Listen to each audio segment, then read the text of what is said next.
पूरी vampire army खत्म हो गई थी और यहाँ तक कि सूर्या भी खत्म हो चुका था और अब डैनी बिल्कुल अकेला था और अब सिर्फ एक ही इंसान था जो उसकी मदद कर सकता था। एक ऐसा इंसान जो डॉनरे को बहुत अच्छे से समझ सकता था और वो इंसान कोई और नहीं बल्कि फादर डिसिल्वा थे। वही फादर जॉर्ज डिसिल्वा जिसने 1980 के दौरान डैनी को कैद कर लिया था। डैनी भी समझ गया था कि अगर कोई उसकी मदद कर सकता है तो वो सिर्फ फादर डिसिल्वा ही थे, इसलिए वो उसकी गुमनाम शहर में फिर से जा पहुंचा जहां वो 1980 में गया था। बस फर्क सिर्फ इतना था कि तब वो मुंबई पर राज करने आया था और आज वो यहाँ मदद लेने आया था। ट्रेन से उतरकर डैनी पता पूछते हुए उस मोहल्ले में आ पहुंचा जहां फादर डिसिल्वा की बंदरों की लैब थी, मगर उसे वहां कौन मिलने वाला था ये तो वक्त ही जानता था।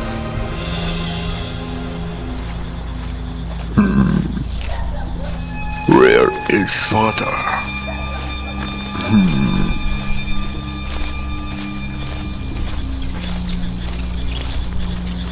ए भाया,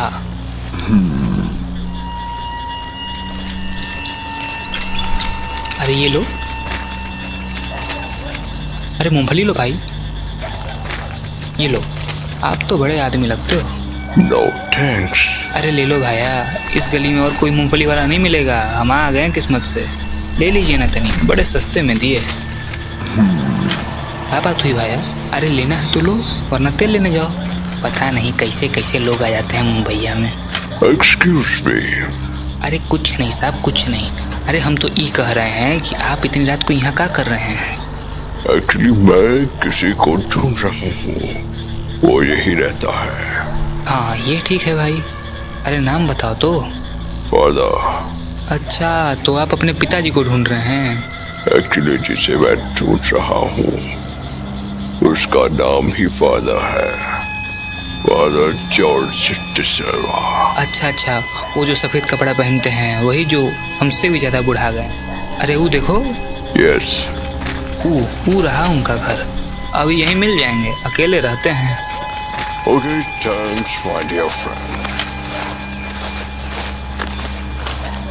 अरे मूंगफलियाँ तो लिए जाओ। अरे कहाँ चल दिए? ओ भाया, अरे ये लो।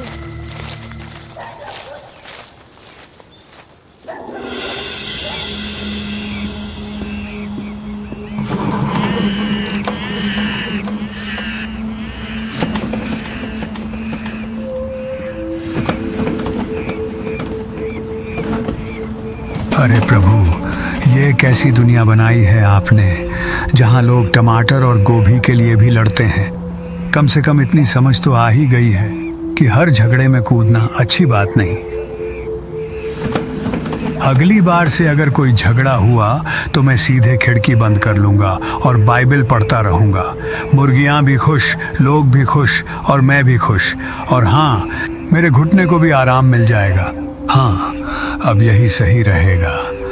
प्रभु का काम प्रभु करे, इंसानों का काम इंसान।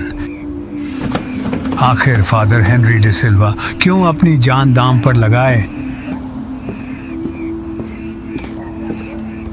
आजकल के बच्चे भी ना काश ये समझ पाते कि शांति खेल कूद में नहीं बल्कि प्रभु के चरणों में मिलती है। और आज के ये लड़के देश को आगे ले जाने के बजाय बीच सड़क पर गुंडागर्दी करते हैं, कपड़ों पर लिखवा देते हैं अपना टाइम आएगा। अरे कौन बताए इन्हें कि टाइम प्रभु के चरणों में आने के बाद ही आता है। लेकिन शायद ये लोग खुद ही अपनी राह ढूंढ लेंगे चोट खाकर। देखूं जरा, पुलिस वाले को फोन करके पूछता हूं कि जॉर्ज के बारे में कुछ पता चला या नहीं। लगता है मेरे पिताजी का दिमाग भी अजीब था। हम 3 भाई हैं, लेकिन मेरे दोनों भाई का नाम उन्होंने फादर जॉर्ज रख दिया। पूछते तो कहते, देख बेटा, एक जॉर्ज से काम नहीं चलेगा, दुनिया बहुत खराब है। घुटनों में जान नहीं बची है, लेकिन फिर भी इस जॉर्ज के चक्कर में परेशान होना पड़ रहा है। 2 हफ्तों से गायब है।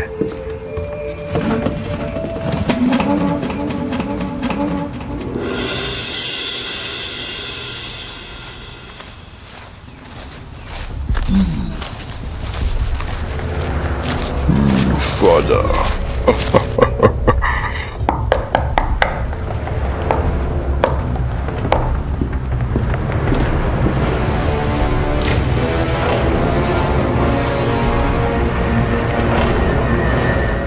Danny?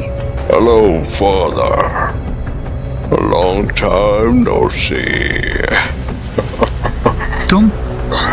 Father, my vampire army is finished. हे प्रभु, मुझे तो यकीन ही नहीं हो रहा है। Yes, Father.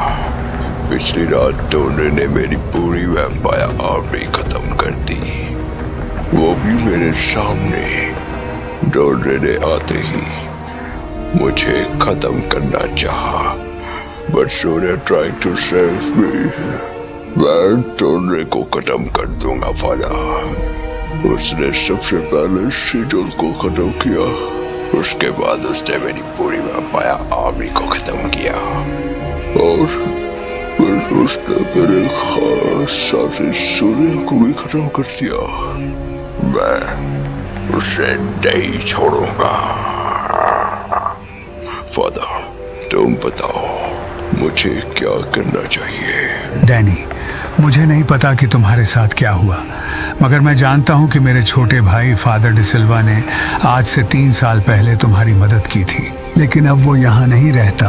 उसकी ये बंदरों की लैब भी मैं ही देखता हूँ। लेकिन डैनी, मैं तुम्हारी मदद जरूर करूँगा।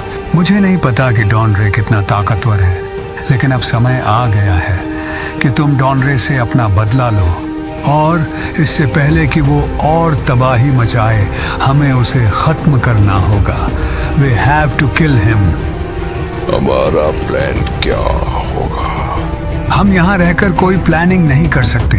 हमें रत्नागढ़ जाकर डॉनरे को समझना होगा और हम उसे वहीं खत्म कर देंगे। Well, okay, Father.